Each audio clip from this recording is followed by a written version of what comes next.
All right, guys, this is the Working Fans Podcast, daily content for February 24th, 2022. And as you might have heard, our buddy AJ just talked about, he heard the news from PW Insider, but it's all around right now. Cesaro not able to come to terms with the WWE.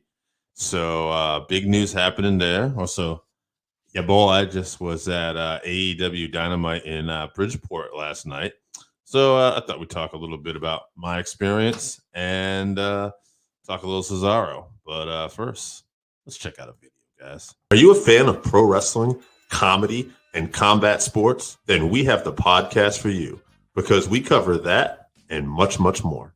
Do you like to debate with your friends? Do we have the perfect segment for you? It's the 531, where we take any given subject, break it down to a top 5. From there, we debate it down to 3, and then into that number 1 spot. If you want to get a hold of us, find us on our social medias. Search Working Fans Podcast on any major social media platform. And if you want to find the podcast, search for us on any major podcast platform, as well as YouTube. Working Fans Podcast. We put in the work so you don't have to.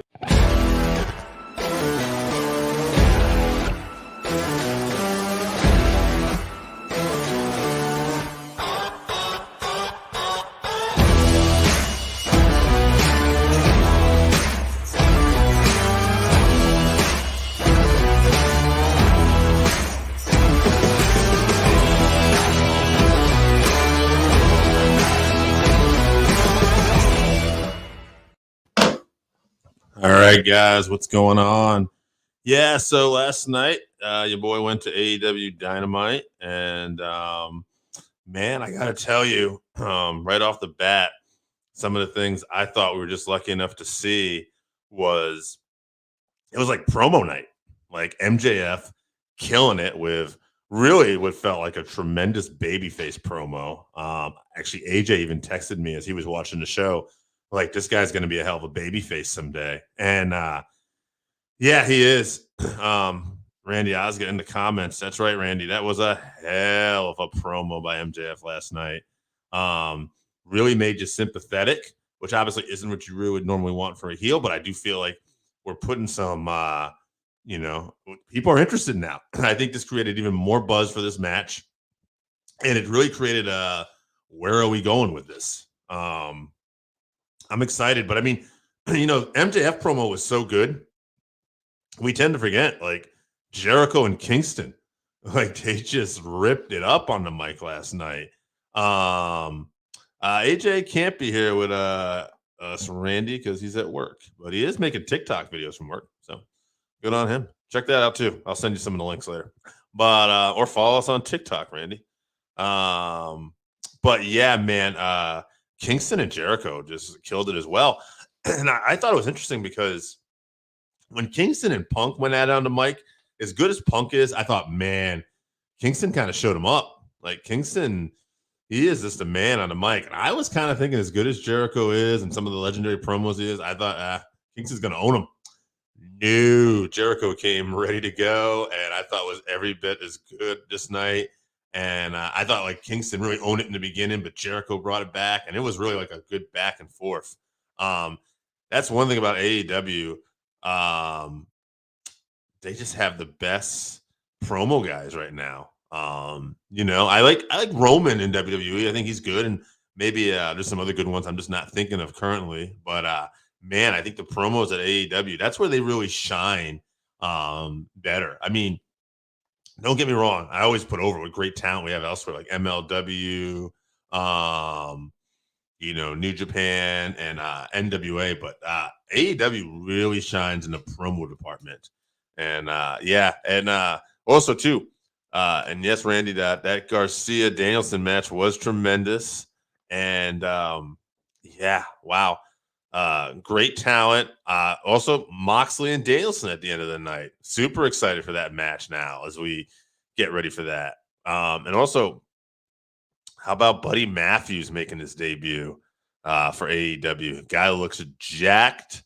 I was saying to Joe, I was like, somebody's going to come out here and help them. And they were kind of leading little hints to this with their little videos and stuff where he had the card and Brody King's like, who are we waiting for? And Aleister Black had said mystery, man of mystery, something like that. And then we got it. Randy says, I wonder if the Bucks will win next week. That's where I think this is headed. I mean, we got Red Dragon and the Lucha Express, basically, Jurassic Express, rather, Luchasaurus and Jungle Boy. So I would think it's not going to be long before. I mean, the Bucks should win next week. Yeah, I would think that's the story. That's what makes sense. Don't get me wrong. I'd love if FTR is in there. I'm a big FTR mark. But yeah, I think the story makes sense that it's going to be Red Dragon and the Bucks and Jurassic Express. Who wins the tag titles? I kind of hope it's Red Dragon. But I feel like the story might be that those guys are going to cost each other the match. They had a Dark Elevation tape in there, Randy, and they had a Rampage, which I'm not going to tell people about because in case no one saw it, I don't want to ruin the spoilers. But yeah, so far too for the ladder match, the face of the ladder match, we got Keith Lee, Ricky Starks, Wardlow, and Powerhouse Hobbs. And there's a qualifying match this week on Rampage with Orange Cassidy and Anthony Bowens, which was a lot of fun, by the way. That match was great. And man, I don't know. I'm really excited about this ladder match to see what happens because we got some big dudes in there right now. Wardlow, Keith Lee, Hobbs, Starks isn't obviously as big, but this should be a lot of fun. Randy, while you're out there in the comments, I have to say, as much as AJ quoted PW Insider and this story's around, you were the one who actually broke it to me. Cesaro gone from WWE. I was on the road. Randy sent me a message, and I'm like, man, I'm so excited. Like just to see where Cesaro's going. Because there's people, let's be honest, like, I'm not a WWE hater. I'm it's not my favorite promotion right now, but there's some good stuff there still. And there's a lot of bad stuff too. But like, I'm excited to see like what happens if Cody Rhodes shows up there. But Cesaro, he was wasted there. So like to me, okay, now where are we going to see Cesaro show up? I think it's got to be AEW, but New Japan would be fun too. Like, Cesaro versus Jay White, Tanahashi. Oh man, so much good stuff. And yeah, I guess his contract did expire, so God, we could see him somewhere soon. Wouldn't it be something if Cesaro ended up being part of this Danielson Moxley storyline? Like maybe Cesaro joins them. Maybe they end up forming this unit, or maybe Moxley doesn't join and Cesaro ends up helping Danielson. And we got another faction here, which, by the way, a potential faction with Cesaro, Danielson, Moxley, Daniel Garcia. My God, there's like so many good potential technical wrestlers. And I think that would be really exciting. Wouldn't mind seeing Cesaro versus Adam Cole. This is kind of out of left field, but I don't know if Kurt Angle is going to ever wrestle another match, but that's a match I always wish Cesaro had. But another match that we could see, God, what if Cesaro ended up wrestling Kenny Omega? That's one we've never seen. And yeah, the Jeff Hardy had said that he plans on going to AEW. So I got to think it won't be too long before we see him with Matt. Matt's doing a lot of the elite stuff again now too, which is getting a babyface response. I can't help but think that, we're going to see the Hardy Boys versus Private Party versus the Bucks versus FTR. Man, oh man, AEW, their tag roster is just an embarrassment of riches. There's just so many good tag talents. There's so many good promos in that promotion. By the way, also very cool hoodie. Actually, like happy and proud to wear this out in public. So it's nice. It's a nice wrestling merch they got.